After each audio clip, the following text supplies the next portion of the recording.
더운 날에는 물만 많이 마시면 괜찮다고 생각하시나요? 목이 마를 때 한꺼번에 벌컥벌컥 마시고 계신가요?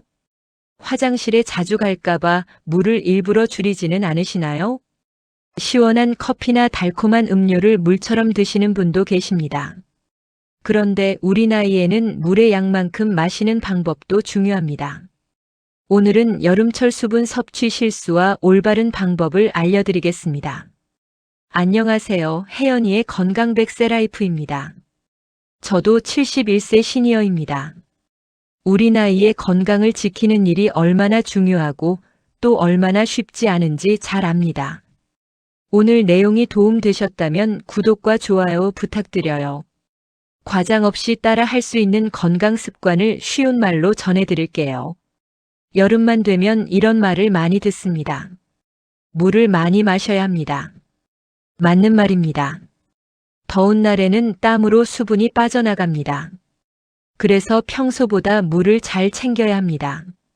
하지만 여기서 중요한 말이 하나 빠졌습니다.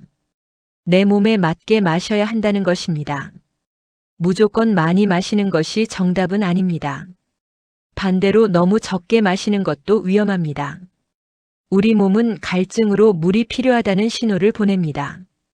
그런데 나이가 들면 갈증을 늦게 느끼는 분이 많습니다. 몸에는 물이 부족해지고 있는데도 목이 별로 마르지 않을 수 있습니다. 그래서 목마를 때까지 기다리면 늦을 수 있습니다. 아침에 일어났는데 입안이 바짝 마를 수 있습니다. 몸이 무겁고 머리가 멍한 느낌도 들 수 있습니다. 밖에 잠깐 다녀왔는데 기운이 쭉 빠지기도 합니다. 평소보다 소변량이 줄어들기도 합니다. 소변색이 진해지는 경우도 있습니다. 이런 변화는 수분이 부족하다는 신호일 수 있습니다. 그렇다고 소변색만으로 판단해서는 안 됩니다. 먹는 약이나 비타민의 영향도 받을 수 있습니다. 내 몸의 여러 변화를 함께 살피는 것이 중요합니다. 여름철 첫 번째 실수는 갈증을 기다리는 것입니다. 목이 마르면 마시겠다고 생각하면 자꾸 잊게 됩니다. 특히 집에서 에어컨을 켜고 있으면 덜 덥게 느껴집니다. 땀도 많이 나지 않는 것처럼 느껴집니다. 그러면 물을 거의 안 마시게 됩니다. 오전 내내 커피 한 잔만 마시는 분도 계십니다. 점심때가 돼서야 물을 찾기도 합니다. 물을 마시는 시간을 정해두면 도움이 됩니다. 아침에 일어난 뒤 조금 마셔보세요. 식사할 때도 조금씩 마셔보세요. 오전과 오후 사이에도 챙겨보세요. 외출하기 전에도 물을 마셔주세요. 외출하고 돌아온 뒤에도 잊지 마세요. 한 번에 많이 마실 필요는 없습니다. 몇 모금씩 자주 마셔도 좋습니다. 눈앞에 물병을 놓아두는 것도 방법입니다. 물은 눈에 보여야 더 잘 마시게 됩니다. 냉장고 안에만 넣어두면 자꾸 잊습니다. 식탁이나 책상 가까이에 두어보세요. 다만 너무 더운 곳에는 오래 두지 마세요. 외출할 때도 작은 물병을 챙겨보세요. 저도 자전거를 탈 때 물을 꼭 준비합니다. 목이 마른 뒤에 마시려면 이미 힘이 빠질 수 있습니다. 쉬는 시간마다 조금씩 마시는 것이 편합니다. 여름철 두 번째 실수는 한꺼번에 몰아서 마시는 것입니다. 하루 종일 물을 안 마시다가 저녁에 몰아 마시는 분이 있습니다. 외출 후 큰 컵으로 여러 잔을 급하게 마시기도 합니다. 그러면 속이 더부룩할 수 있습니다. 메스꺼움을 느끼는 분도 있습니다. 밤늦게 몰아 마시면 잠을 설치기도 합니다. 화장실 때문에 자주 깨기 때문입니다. 물은 하루 동안 나누어 마시는 것이 편합니다. 천천히 조금씩 마시는 습관을 들여보세요. 물을 너무 차갑게 마셔야 시원하다고 생각할 수도 있습니다. 차가운 물이 편한 분은 그렇게 드셔도 됩니다. 하지만 배가 아프거나 속이 불편하면 미지근하게 드세요. 중요한 것은 물의 온도보다 꾸준히 마시는 것입니다. 물을 마시기 힘든 분도 계십니다. 맹물은 아무 맛이 없어서 싫다고 하십니다. 그럴 때는 컵을 바꾸어 보세요. 작은 컵에 조금씩 따라 마시면 부담이 줄어듭니다. 물에 레몬 조각을 넣는 분도 있습니다. 다만 당분을 많이 넣지는 마세요. 여름철 세 번째 실수는 다른 음료를 물처럼 마시는 것입니다. 시원한 아이스 커피를 자주 드시는 분이 많습니다. 저도 더운 날에는 시원한 음료가 생각납니다. 하지만 커피만으로 물을 모두 대신하지는 마세요. 진한 커피를 계속 마시면 잠을 방해할 수 있습니다. 가슴이 두근거리는 분도 있습니다. 술은 갈증을 해결하는 음료가 아닙니다. 차가운 맥주가 순간적으로 시원하게 느껴질 수 있습니다. 하지만 폭염에는 술을 피하는 것이 안전합니다. 달콤한 탄산 음료도 조심해야 합니다. 마실 때는 시원하지만 갈증이 다시 생길 수 있습니다. 혈당이 걱정되는 분에게도 부담이 될 수 있습니다. 과일 주스도 물처럼 계속 마시지 마세요. 과일을 갈거나 짜면 당분을 빠르게 먹게 됩니다. 평소 수분 보충의 기본은 깨끗한 물입니다. 땀을 많이 흘렸다고 스포츠 음료만 찾는 분도 있습니다. 오랜 시간 땀을 많이 흘렸다면 도움이 될 수 있습니다.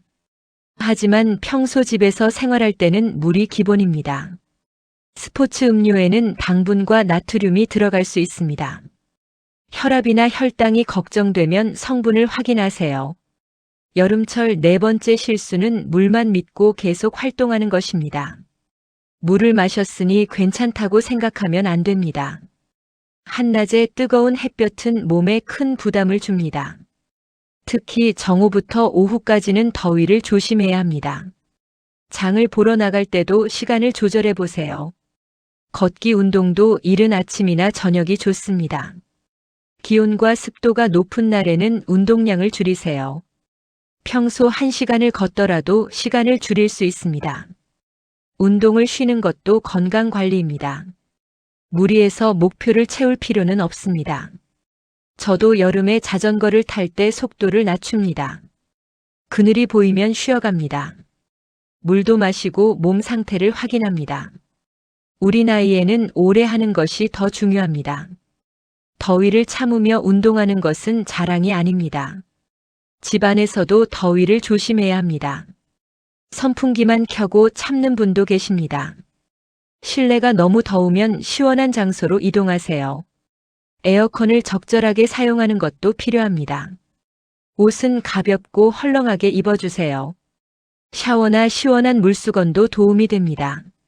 목과 팔을 시원하게 닦아주세요. 물을 마시는 것과 몸을 식히는 것을 함께 해야 합니다. 여름철 5번째 실수는 내 질환을 무시하는 것입니다. 사람마다 필요한 물의 양은 다를 수 있습니다. 건강한 사람과 콩팥이 좋지 않은 사람은 다릅니다. 심장 질환이 있는 분도 주의가 필요합니다. 몸이 잘 붓는 분도 무조건 많이 마시면 안 됩니다. 병원에서 물을 제한하라는 말을 들었다면 더욱 조심하세요. 이뇨제를 드시는 분도 계십니다. 흔히 물 빼는 약이라고 부르는 약입니다. 이런 약은 몸의 수분 균형에 영향을 줄 수 있습니다. 그렇다고 여름이라고 약을 임의로 끊으면 안 됩니다. 먹는 약은 처방한 의료진과 상의해야 합니다. 더운 날에 물을 얼마나 마셔야 하는지 물어보세요. 나에게 맞는 양을 확인하는 것이 가장 안전합니다. 당뇨가 있는 분도 몸 상태를 잘 살펴야 합니다. 혈당이 높으면 소변이 자주 나올 수 있습니다. 그러면 수분이 더 부족해질 수 있습니다. 평소보다 심하게 목이 마를 수 있습니다. 소변을 자주 보고 기운이 없을 수도 있습니다. 이런 증상이 계속되면 혈당을 확인해 보세요. 몸이 많이 힘들면 의료진의 도움을 받아야 합니다. 그렇다면 물을 얼마나 마셔야 할까요? 모든 사람에게 똑같은 양은 없습니다. 몸무게와 활동량이 다릅니다. 날씨와 땀의 양도 다릅니다. 먹는 약과 질환도 다릅니다. 몇 리터라는 숫자만 따라가지 마세요. 갈증이 없어도 조금씩 자주 마셔주세요. 소변과 몸 상태도 함께 살펴주세요. 내 질환에 따라 의료진의 조언을 받으세요. 화장실이 걱정돼 물을 줄이는 분도 많습니다. 외출할 때 화장실을 찾기 어렵기 때문입니다. 그래도 하루 종일 물을 참지는 마세요. 외출 전에 화장실 위치를 미리 확인해 보세요. 물을 아주 조금씩 나누어 마셔도 됩니다. 외출 시간을 짧게 조절하는 것도 방법입니다. 밤에 화장실 때문에 힘든 분은 낮에 잘 챙겨 드세요. 잠자기 직전에 몰아 마시는 습관은 피해 주세요. 이제 더위로 몸이 힘들 때의 신호도 알아두세요. 평소보다 심하게 어지러울 수 있습니다. 머리가 아프고 속이 메스꺼울 수 있습니다. 다리에 쥐가 나거나 힘이 빠질 수 있습니다. 땀이 많이 나고 몸이 축 늘어질 수도 있습니다. 이럴 때는 운동이나 일을 바로 멈추세요. 시원한 실내나 그늘로 이동하세요. 옷을 느슨하게 풀어주세요. 시원한 물수건으로 몸을 닦아주세요. 의식이 또렷하다면 물을 천천히 마셔주세요. 그래도 증상이 나아지지 않으면 도움을 받아야 합니다. 말이 어눌해지거나 의식이 흐려지면 위험합니다. 사람을 잘 알아보지 못할 수도 있습니다. 갑자기 쓰러질 수도 있습니다. 이때는 바로 119에 신고해야 합니다. 의식이 없는 분에게 물을 먹이면 안 됩니다. 물이 기도로 넘어갈 수 있기 때문입니다. 먼저 119에 신고하세요. 구급대가 올 때까지 몸을 식혀주세요. 오늘 내용을 간단히 정리해 보겠습니다. 목마를 때까지 기다리지 마세요. 물을 한꺼번에 몰아 마시지 마세요. 커피나 술로 물을 대신하지 마세요. 물을 마셨다고 한낮에 무리하지 마세요. 콩팥과 심장 상태를 무시하지 마세요. 여름철 물 마시기는 어려운 일이 아닙니다. 조금씩 자주 마시면 됩니다. 몸을 시원하게 유지하면 됩니다. 가장 더운 시간은 피하면 됩니다. 내 몸의 신호를 살피면 됩니다. 저도 시니어라서 압니다. 더우면 움직이기도 싫고 물도 챙기기 귀찮습니다. 하지만 작은 습관이 여름 건강을 지켜줍니다. 오늘부터 물병을 눈에 잘 보이는 곳에 놓아보세요. 외출할 때는 작은 물병도 챙겨보세요. 가족에게도 물을 드셨는지 한번 물어봐 주세요. 특히 혼자 계시는 어르신을 살펴주세요. 서로 안부를 확인하는 것도 좋은 건강 습관입니다. 개인마다 건강 상태에는 차이가 있습니다. 증상이 심하거나 걱정되면 전문의와 상담하세요. 오늘 영상이 유익하셨다면 구독과 좋아요 부탁드립니다. 주변에 공유해 주시면 더 많은 분들에게 도움이 됩니다. 혜연이의 건강 백세 라이프 다음 영상에서 뵙겠습니다.